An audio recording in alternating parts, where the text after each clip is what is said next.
চোরাগুপ্তা হামলায় সরকার হটানো যায় না বললেন প্রধানমন্ত্রী। উন্নয়নের পক্ষে আবারও নৌকায় ভোট দেওয়ার আহ্বান। নরসিংদীতে দক্ষিণ পূর্ব এশিয়ার বৃহত্তম ইউরিয়া সার কারখানা উদ্বোধন। উৎপাদন ক্ষমতা বার্ষিক 9,24,000 টন। ব্যবস্থাপনা স্বচ্ছ করতে নির্বাচন কমিশনের স্মার্ট অ্যাপস। আচরণবিধি লঙ্ঘনের প্রবণতা কমবে বললেন সিইসি। নির্বাচন বানচালে বিএনপি জামায়াতের অপপ্রচার, কারি কারি টাকা খরচ করে লবিস্ট নিয়োগ। মুখ থুবড়ে পড়েছে বিএনপির অবরোধ, মাঠে নেই নেতাকর্মীরা, রাজপথে আওয়ামী লীগের অবস্থান।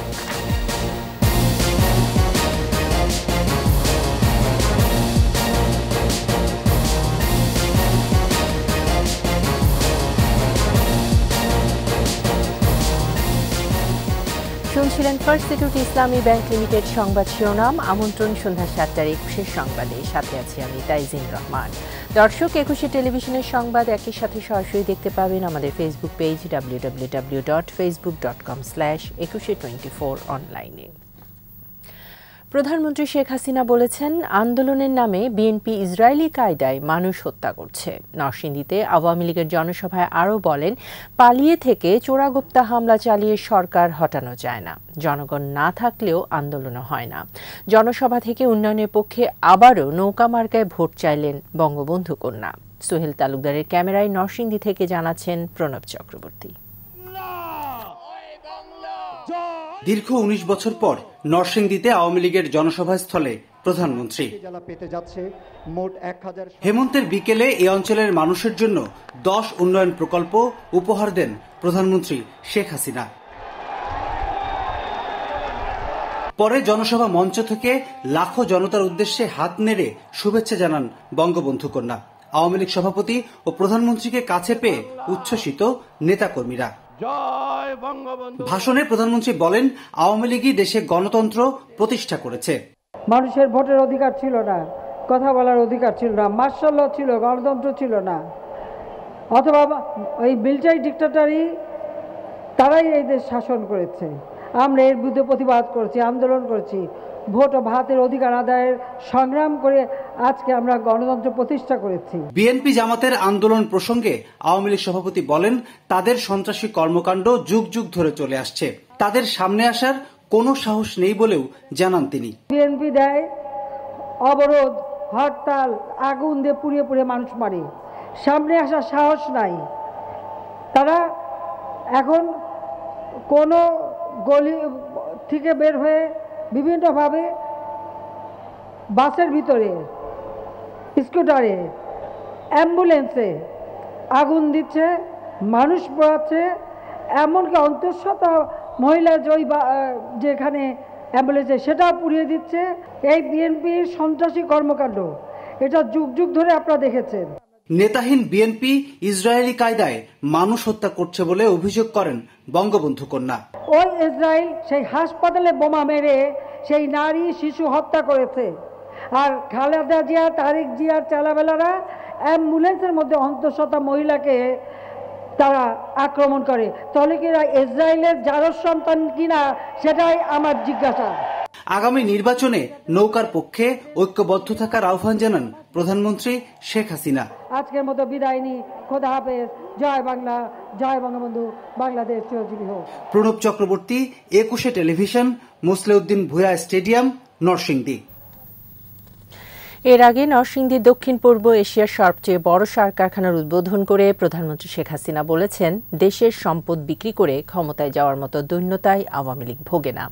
বঙ্গবন্ধু কন্যা জানান, ক্ষমতার লোভ আওয়ামী লীগের নেই।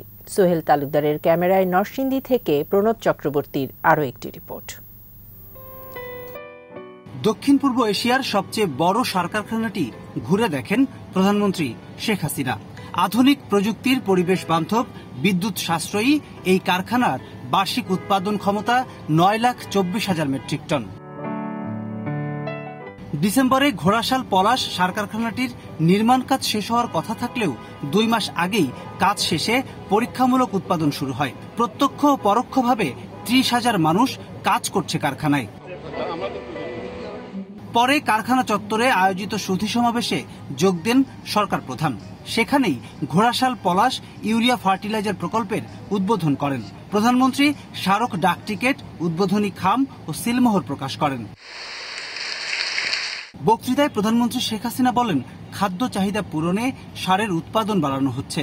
আওয়ামী লীগ আমলে সারের জন্য হাহাকার করতে হয়নি বলেও জানান তিনি।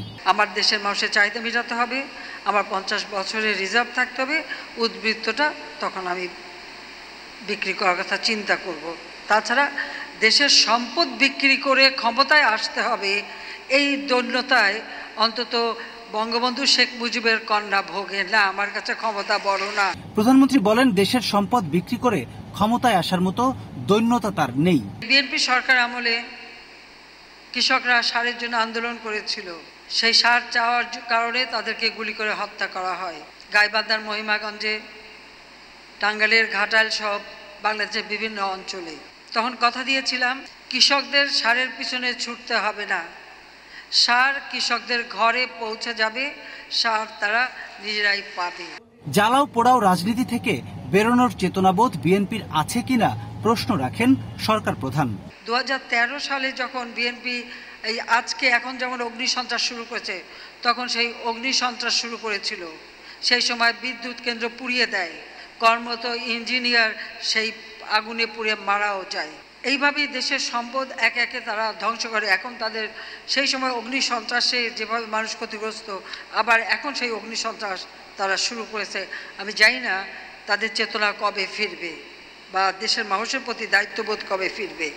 2041 সালের মধ্যে উন্নত সমৃদ্ধ দেশ গড়ার অঙ্গীকার পুনর্ব্যক্ত করেন প্রধানমন্ত্রী শেখ হাসিনা। 2041 হবে স্মার্ট বাংলাদেশ, ডিজিটাল বাংলাদেশ। আজকে উন্নয়নশীল দেশ আরো সামনের দিকে এগিয়ে যাবে। প্রণব চক্রবর্তী, 21 টেলিভিশন, পলাশ, নরসিংদী।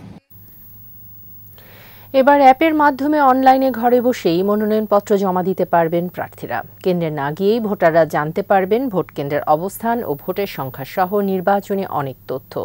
নির্বাচন ব্যবস্থাপনা সংক্রান্ত নতুন দুটি অ্যাপ উদ্বোধন করে প্রধান নির্বাচন কমিশনার কাজী হাবিবুল আওয়াল বলেন, এর মাধ্যমে দেশের নির্বাচন ব্যবস্থা আরও স্বচ্ছ, নির্ভরযোগ্য ও জবাবদিহিতাপূর্ণ হবে। শিউলি শবনমের প্রতিবেদন।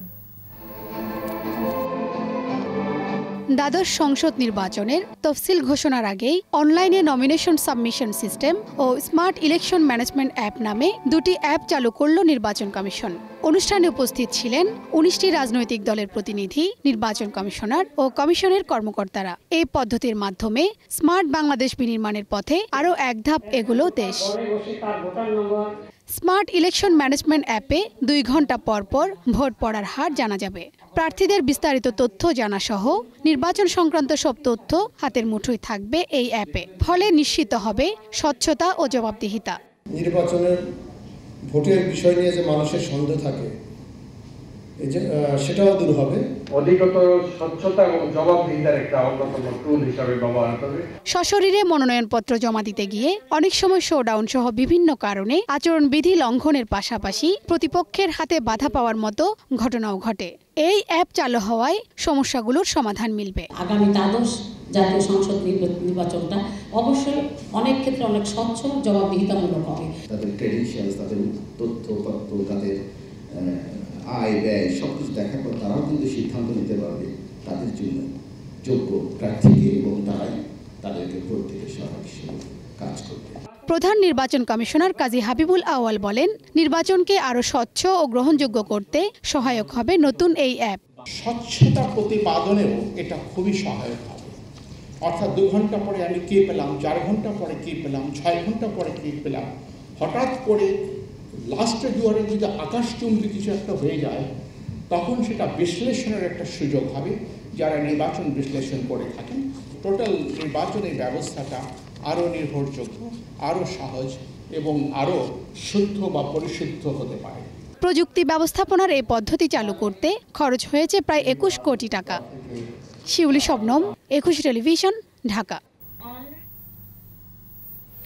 বাংলাদেশে নির্বাচন বানচালে অপপ্রচারে ব্যস্ত বিএনপি জামায়াত। পশ্চিমা বিশ্বের কাছে দেশের গণতন্ত্র ও মানবাধিকার পরিস্থিতিকে নেতিবাচক দেখাতে লবিস্ট নিয়োগ করে ভুল ও মিথ্যা তথ্য দিচ্ছে তারা, এমনটাই বললেন যুক্তরাজ্য ভিত্তিক গবেষণা সংস্থা স্টাডি সার্কেল লন্ডনের চেয়ারপারসন সৈয়দ মোজাম্মেল আলী। এ ব্যাপারে সরকারকে আরও দায়িত্বশীল এবং কৌশলী হওয়ার তাগিদ দেন এই গবেষক। আরও জানাচ্ছেন দুলি মল্লিক।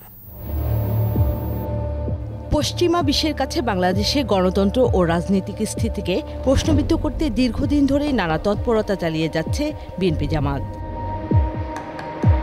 যুদ্ধ অপরাধের বিচার বন্ধ, পদ্মা সেতুতে কথিত দুর্নীতির ষড়যন্ত্র, জাতীয় সংসদকে অবৈধ ঘোষণা সহ স্যাংশন আরোপের জন্য 2012 সাল থেকেই যুক্তরাষ্ট্র ও পশ্চিমা বিশ্বে লবিস্ট নিয়োগ করে বিএনপি জামাত। বিভিন্ন সংস্থার তদন্তে জানা যায় বিএনপি ও জামাত যুক্তরাষ্ট্রে মোট 8টি লবিস্ট ফার্ম নিয়োগ দেয়। এর মধ্যে বিএনপি 2017 সাল পর্যন্ত 4টি এবং 2019 সালে একটি লবিস্ট ফার্ম নিয়োগ করে। আর যুদ্ধ অপরাধীদের বিচার ঠেকাতে 3টি লবিস্ট ফার্ম নিয়োগ করে জামাত ও বিএনপি। এসব লবিং ফার্মের সঙ্গে চুক্তিবদ্ধ হন বিএনপি ও জামাতের প্রবাসী নেতারা। কখনো কখনো যুক্ত করা হয় গায়বী বা ভুইফোর প্রতিষ্ঠানের নাম। বিভিন্ন সংবাদ মাধ্যমের অনুসন্ধানী প্রতিবেদনে এরকম 5টি লবিস্ট ফার্মের নাম উঠে এসেছে। জাতীয় সংসদ নির্বাচনকে সামনে রেখে এই অপতৎপরতা যে আরও জোরালো হয়েছে তা স্পষ্ট হয় গেল মে মাসে 6 মার্কিন কংগ্রেসম্যানের চিঠি ও সেপ্টেম্বরে ইউরোপিয়ান পার্লামেন্টের রেজুলেশনে। তবে বাংলাদেশ পরিস্থিতি নিয়ে বিএনপি জামাতের এসব অপতৎপরতা কতখানি সত্য তা কি যাচাই করে দেখছে পশ্চিমা বিশ্ব? এমন প্রশ্নের উত্তর মেলে সম্প্রতি ইউরোপীয় ইউনিয়নের 10 MEPকে সঙ্গে নিয়ে সেমিনারের আয়োজন করা গবেষণা সংস্থা স্টাডি সার্কেল লন্ডনের চেয়ারপারসন সৈয়দ মোজাম্মেল আলীর বক্তব্যে। আমি স্টাডি সার্কেল থেকে ইউ পার্লামেন্টে এই বছর এটা নিয়ে 3বার প্রোগ্রাম করলাম। পার্সোনাল এক্সপেরিয়েন্স, প্রত্যেকেই বলছে যে তুমি যে সমস্ত ইনফরমেশন দিচ্ছ, a lot of these were not known to us. জানান যুক্তরাষ্ট্র সহ ইউরোপের দেশগুলোতে এখন বিএনপি জামাত জোটের লবিস্টরা খুবই সক্রিয়। বিএনপি এবং জামাত তাদের কিন্তু লবিস্ট পার্টি আছে বলে আমার মনে হয়, বাইরে খুব ইফেক্টিভলি আছে। অসাংবিধানিক তত্ত্বাবধায়ক সরকারের দাবিতে বিএনপির অবরোধ, যানবাহন ভাঙচুর ও আগুন দেওয়ার ঘটনা পশ্চিমা গণতান্ত্রিক মূল্যবোধের পরিপন্থী বলে মনে করেন তিনি। জ্বালায় পোড়া, ভিন্ডিকটিভ, ডিস্ট্রাকটিভ অ্যাক্টিভিটিস পছন্দ করে না, তাতে অ্যাচিভ করবে তারা কি? কানাডার আদালতে বিএনপিকে 4বার সন্ত্রাসী সংগঠন হিসেবে উল্লেখ করা হয়েছে। সর্বশেষ একটি রায়ে বলা হয়েছে রাষ্ট্রবিধ্বংসী। রায়গুলোতে বিপুল পরিসরে আলোচিত হয়েছে ফ্যাক্ট ভিত্তিক নানা তথ্য। বিএনপির গণতান্ত্রিক চর্চা এবং প্রাতিষ্ঠানিকতা নিয়েও প্রশ্ন তুলেন এই বিশেষজ্ঞ। I want to ask a question. BNP নিজেদের কনফারেন্স পার্টির মধ্যে কবে হয়েছে লাস্ট? আমার তো মনে নাই। হ্যাঁ, যে পার্টির মধ্যে নিজেদের মধ্যে ডেমোক্রেসি কালচার নেই, how can they talk about democracy? ভূ রাজনৈতিক কারণে বাংলাদেশকে ঘিরে পশ্চিমা বিশ্বের আগ্রহ বাড়ছে। এই অবস্থায় অপপ্রচারের বিরুদ্ধে ফ্যাক্ট ভিত্তিক তথ্য তুলে ধরার পাশাপাশি বিশেষজ্ঞ প্যানেলের মাধ্যমে গবেষণা ও প্রচারে গুরুত্ব আরোপ করেন এই বিশেষজ্ঞ। পাবলিকের কাছে, বিদেশিদের কাছে সত্যি ঘটনাটা তুলে ধরতে হবে। দুলি মল্লিক, 21 টেলিভিশন। মুখ থুবড়ে পড়েছে বিএনপির অবরোধ। 4র্থ দফায় 48 ঘন্টার অবরোধ ডেকেও মাঠে নেই দলটির নেতাকর্মীরা। রাজধানী সহ দেশের কোথাও অবরোধের কোনো প্রভাব নেই। সড়ক, মহাসড়কে চলছে সব ধরনের যানবাহন। রাসেল খানের প্রতিবেদনে বিস্তারিত। সরকারের পদত্যাগের দাবিতে রোববার ভোর 6টা থেকে মঙ্গলবার ভোর 6টা পর্যন্ত 4র্থ দফায় 48 ঘন্টা অবরোধের কর্মসূচি শান্তিপূর্ণভাবে পালনের ঘোষণা দেন বিএনপি নেতা রুহুল কবির রিজভী। আমাদের এই গণতান্ত্রিক কর্মসূচি সম্পূর্ণ শান্তিপূর্ণ। তবে অবরোধ ঘোষণার পরপরই সারা দেশে কমপক্ষে 10টি গণপরিবহনে আগুন দেয় দুর্বৃত্তরা। সকালের চিত্র একেবারেই ভিন্ন। প্রতিটি সড়কে চলছে যানবাহন। অফিস, মার্কেট খোলা থাকায় বেড়েছে ব্যক্তিগত পরিবহনের চাপও। যাত্রী কম আর কি, এমনি সমস্যা নাই রাস্তাঘাটে। আমরা পিছে বালু নিয়ে বসি, আমরা বালতি বইরা বালু আর বস্তা রাখছি। যাত্রী কম থাকলেও রাজধানী থেকে ছাড়ে দূরপাল্লার বাস। হরতাল বা অবরোধ আসলে সাধারণ জনগণের জন্য কিন্তু কল্যাণকর কিছু না। তো এখন আমাদের তো বের হতে হবে, এখন জীবনের ঝুঁকি থাকলেও বের হতে হচ্ছে। আমি এই অবরোধের মধ্যে প্রথমবার যাচ্ছি, জানি না ঠিক। যথাসময়ে ছেড়ে গেছে ট্রেন। রাজশাহী, খুলনা, চট্টগ্রাম সহ দেশের কোথাও অবরোধের কোনো প্রভাব নেই। তবে বরিশালের কিছু এলাকায় অগ্নিসংযোগ ও পিকেটিং করেছে বিএনপির কর্মীরা।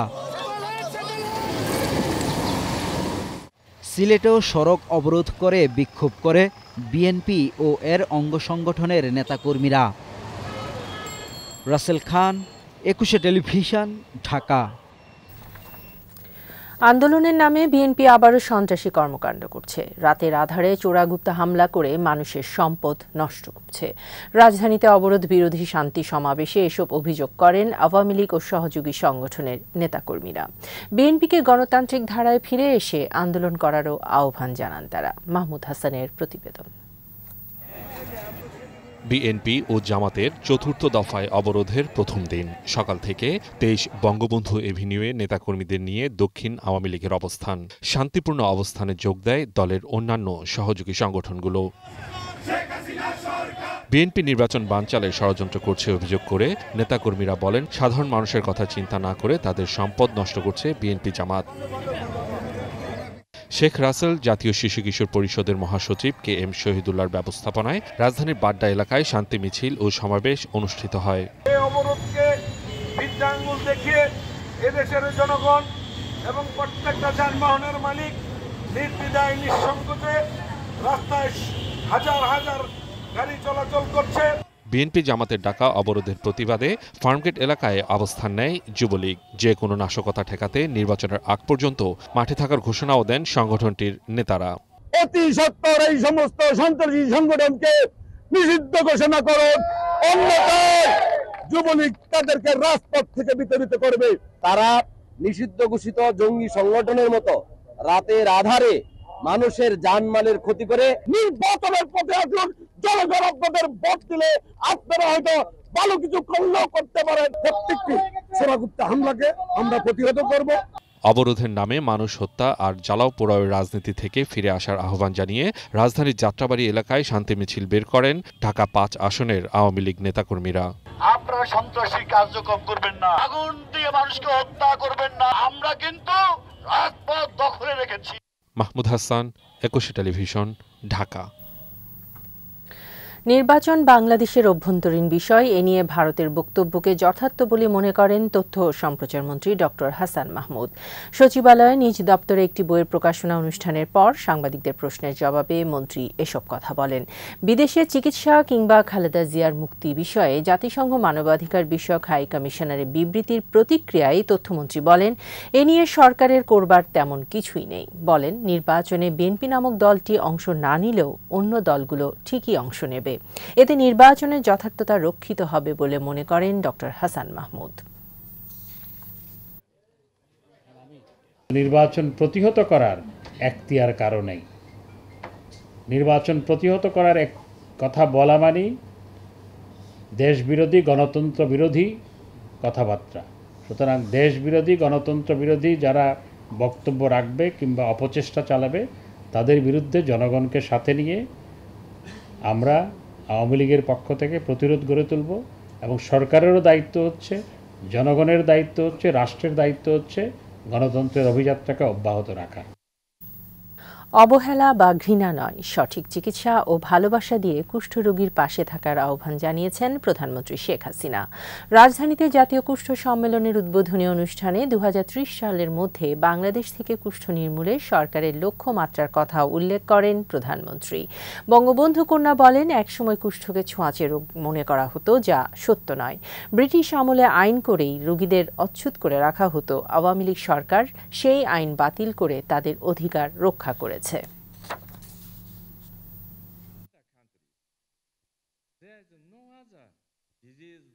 আসুন আমরা সবাই অবহেলা দিয়ে নয়, ঘৃণা দিয়ে নয়, ভালোবাসা দিয়ে, আন্তরিকতা দেখিয়ে তাদের পাশে থেকে এই কুষ্ঠ রোগীদের সেবা করে তাদেরকে আমরা সুস্থ করে তুলি।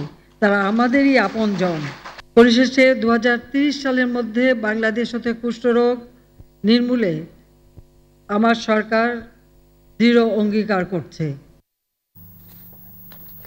দক্ষিণ এশিয়ার প্রথম জেনোসাইড জাদুঘর সহ বেশ কয়েকটি প্রকল্পের উদ্বোধন এবং আওয়ামী লীগের জনসভায় যোগ দিতে কাল খুলনা যাচ্ছেন প্রধানমন্ত্রী শেখ হাসিনা। নগর জুড়ে সাত সাত রব, অলিগলি থেকে প্রধান সড়কগুলো সেজেছে ব্যানার ফেস্টুনে। শেখ জুয়েলের ক্যামেরায় খুলনা বিভাগীয় প্রতিনিধি মহেন্দ্রনাথ সেনের প্রতিবেদন, জানাচ্ছেন খুরশিদ আলম মুকুল। প্রধানমন্ত্রীর অপেক্ষায় খুলনা নতুন সাজে সেজেছে পুরো নগরী। ব্যানার ফেস্টুনে শুভেচ্ছা বাণী প্রচার করা হচ্ছে বঙ্গবন্ধু কন্যার আগমনী বার্তা। নগরীর সার্কিট হাউস মাঠে জনসভায় যোগ দেবেন প্রধানমন্ত্রী। পদ্মা সেতুর রেলপথে চলছে ট্রেন, নিচে নৌকা, এমন আদলেই তৈরি করা হয়েছে মঞ্চ। 10 লাখ লোকের সমাগম ঘটানোর প্রস্তুতি নিচ্ছে আওয়ামী লীগ। প্রিয় নেত্রীকে এক নজর দেখার অপেক্ষায় তৃণমূল নেতাকর্মীরাও। সবাই বঙ্গবন্ধু কন্যাকে দেখার জন্য মুখিয়ে আছে। আমার মনে হয় বাঁধভাঙা জোয়ারের মতো সেদিন ছুটে আসবে মাননীয় প্রধানমন্ত্রীকে দেখায় এবং তার কথা শোনার জন্য।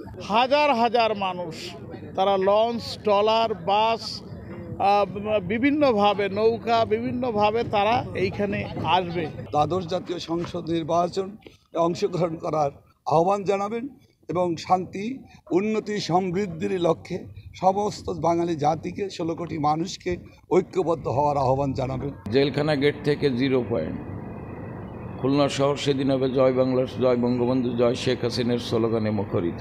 জনসভায় দেয়া ভাষণে আগামী দ্বাদশ জাতীয় সংসদ নির্বাচন নিয়ে দিক নির্দেশনা দেবেন দলীয় সভাপতি, মনে করছেন নেতারা।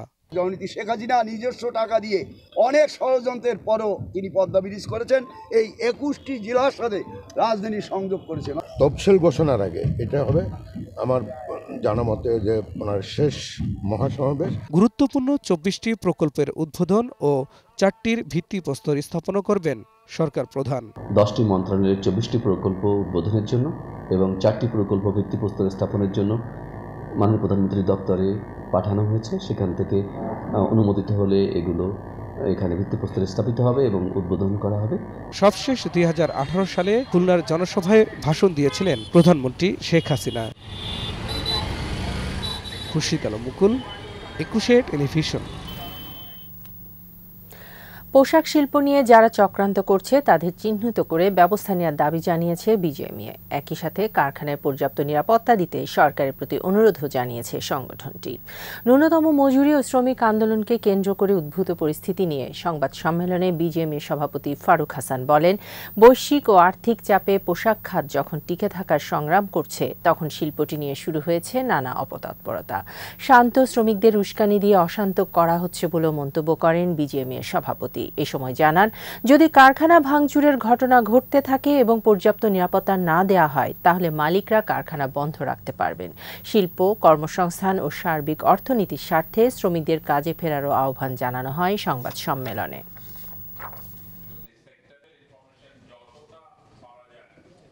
আমরা গভীর উদ্বেগের সাথে লক্ষ্য করছি, মজুরি বৃদ্ধির পরও আন্দোলনের নামে বিভিন্ন জায়গায় কারখানা ভাঙচুর করা হচ্ছে।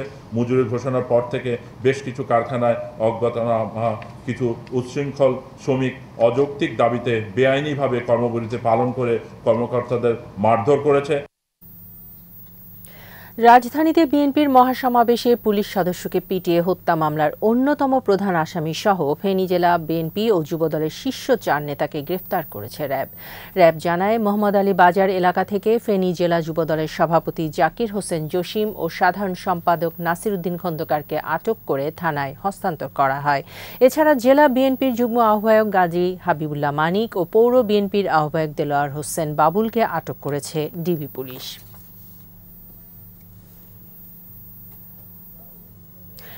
অধ্যাদেশ জারি করে বঙ্গবন্ধু হত্যার বিচার বন্ধ করেছিল খুনি চক্র। দীর্ঘ 21 বছর পর 1996 সালের আজকের দিনে বিচারহীনতার সংস্কৃতি থেকে মুক্ত হয় বাংলাদেশ। ইনডেমনিটি অধ্যাদেশ নামের ওই বিল বাতিলের মাধ্যমে জাতি হয় কলঙ্কমুক্ত। আদিত্য মামুনের বিশেষ রিপোর্ট।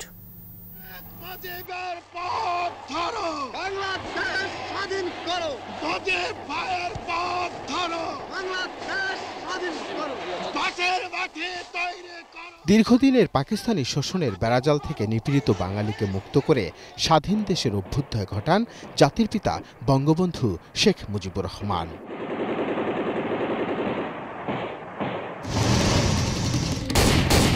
কিন্তু পাকিস্তানি চর আর দেশীয় বিশ্বাসঘাতকেরা ১৯৭৫ সালের ১৫ই আগস্ট মহান স্থপতিকে সপরিবারে হত্যা করে। খন্দকার মুশতাক আহমেদের নেতৃত্বে আজ ভোরে সামরিক বাহিনী দেশের সর্বময় ক্ষমতা গ্রহণ করেছেন। শেখ মুজিবুর রহমানকে হত্যা করা হয়েছে।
মাস প্রক্রিয়া সহজ হওয়ায় রিটার্ন দাখিল বাড়ার প্রত্যাশা।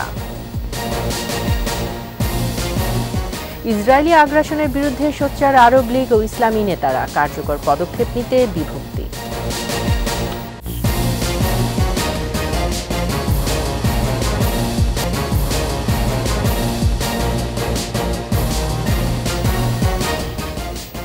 আবারও আমন্ত্রণ সন্ধ্যা ৭টার ২১ সংবাদে। সারা দেশে চলছে কর সেবা মাস। নতুন আয়কর আইন অনুযায়ী সহজে রিটার্ন দাখিল করা যাচ্ছে। এবার স্বল্প আয়ের করদাতাদের জন্য এক পাতা ফর্মে রিটার্ন জমার সুযোগ রাখা হয়েছে। প্রক্রিয়া সহজ হওয়ায় রিটার্ন দাখিল বাড়বে বলে আশা করছেন সংশ্লিষ্টরা। এদিকে চলতি মাসের রিটার্ন জমা না দিলে গুনতে হবে জরিমানা। তৌহিদুর রহমানের রিপোর্ট। এবারও হচ্ছে না আয়কর মেলা, তবে নভেম্বর জুড়েই বিশেষ কর সেবা পাবেন করদাতারা। কর অঞ্চলগুলোতে অনেকটা মেলার আদলেই মিলছে সেবা। পাশাপাশি ঢাকা অফিসার্স ক্লাব, ঢাকার সেনানিবাস সহ কয়েকটি স্থানেও রিটার্ন জমা দেওয়ার বিশেষ আয়োজন রয়েছে। এবার বার্ষিক করযোগ্য আয় ৫ লাখ আর সম্পদের পরিমাণ ৪০ লাখ টাকার কম হলেই এক পাতায় আয়কর বিবরণী জমা দেওয়া যাচ্ছে। এখন পর্যন্ত ভিড় ছাড়াই কর অঞ্চলগুলোতে রিটার্ন জমা দিচ্ছেন করদাতারা। যাদের অ্যাসেটগুলো কম তাদের জন্য এক পাতার রিটার্নের একটা ব্যবস্থা করেছে। ওখানে খুব বেশি ঝামেলার নাই। আমার মনে হয় যে আগের চেয়ে অনেকটা ভালো হয়েছে। এখন তো মোটামুটি ভিড় কম, আগের তুলনায় অনেক সুবিধা, এখন জমা দিতে অনেক সহজ হয়েছে। নতুন আইনের আলোকে কম আয়ের করদাতার রিটার্ন জমা সহজ করতে এক পাতার ফর্ম চালু করা হয়েছে। কোন খাত থেকে কত আয় হয়েছে এর বিস্তারিত লিখতে হয় না, শুধুমাত্র মোট আয়ের তথ্য দিলেই হবে। 30 নভেম্বর আয়কর দিবস। আদার দেন কোম্পানি, তাদের জন্য সেটা হচ্ছে লাস্ট ডেট। এরপরে রিটার্ন দিতে পারবেন, কিন্তু কিছু কিছু সুবিধা উনি পাবেন না। করমুক্ত আয়ের সুবিধা পাবেন না, কর অব্যাহতির সুবিধা পাবেন না, বিনিয়োগজনিত আয়কর রিয়াতের সুবিধা পাবেন না। অধিকন্ত মাসিক 4% হারে ওনাকে বিলম্ব সুদ দিতে হবে। শেষ দিকে ভিড় বাড়ে, তাই ঝামেলা এড়াতে আগেভাগেই রিটার্ন দাখিলের পরামর্শ দিচ্ছেন রাজস্ব কর্মকর্তারা। যারা করদাতা আছেন তারা যদি আগেভাগেই রিটার্ন দেন, ওনারা বেশ সুন্দর পরিবেশে, উৎসবমুখর পরিবেশে এসে হ্যাসেল ফ্রি ওনার রিটার্নটা জমা দিয়ে যেতে পারেন। চলতি অর্থবছরের সেপ্টেম্বর পর্যন্ত টিআইএনধারীর সংখ্যা 93,46,869, যা গেল অর্থবছরে ছিল 90,03,000। তবে আয়কর রিটার্ন দাখিলকারীর সংখ্যা মাত্র ৩৫ লাখ। তৌহিদুর রহমান, একুশে টেলিভিশন, ঢাকা। এবারে ব্যবসা বাণিজ্যের সংবাদ।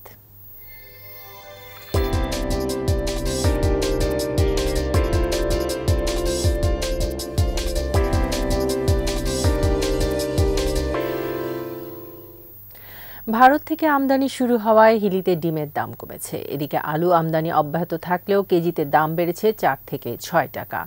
আমদানি শুরু হওয়ায় হিলিতে এক পাতা বা 30 পিসের ডিমের দাম কমেছে 50 টাকা করে। আগে 360 টাকা পাতা বিক্রি হলেও বর্তমানে তা কমে 310 টাকা বিক্রি হচ্ছে। এছাড়া ছোট আকারের ডিম 270 টাকা পাতা বিক্রি হচ্ছে। এদিকে দেশের বাজারে চাহিদা বাড়ায় আলুর দাম বাড়িয়ে দিয়েছে ভারতীয় ব্যবসায়ীরা। আগে প্রতি কেজি আলু প্রকারভেদে 26 থেকে 30 টাকা বিক্রি হলেও বর্তমানে তা বেড়ে 30 থেকে 36 টাকা দরে বিক্রি হচ্ছে। গেল 8 দিনে বন্দর দিয়ে 187 ট্রাকে 4719 টন আলু আমদানি হয়েছে। আর এরই সাথে শেষ করছি সন্ধ্যা 7টার 21 সংবাদ। যাওয়ার আগে ফার্স্ট সিকিউরিটি ইসলামী ব্যাংক লিমিটেড সংবাদ শিরোনামগুলো জানিয়ে দিচ্ছি আরও একবার।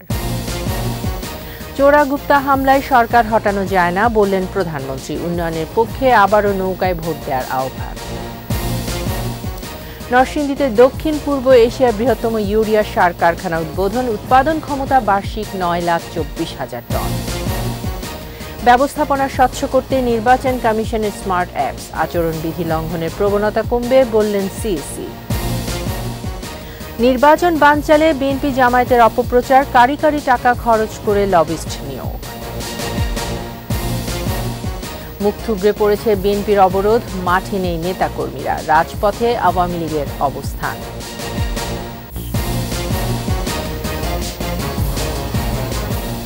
সর্বশেষ খবর জানতে ডায়াল করুন 2021 নম্বরে আর ভিজিট করুন 21-tv.com এই ওয়েবসাইটে। এছাড়া ফেসবুকে ভিজিট করতে পারেন facebook.com/2124 অনলাইন। পরের সংবাদ রাত 9টায় দেখার আমন্ত্রণ রইল। স্বাস্থ্যবিধি মেনে চলুন, সুস্থ থাকুন।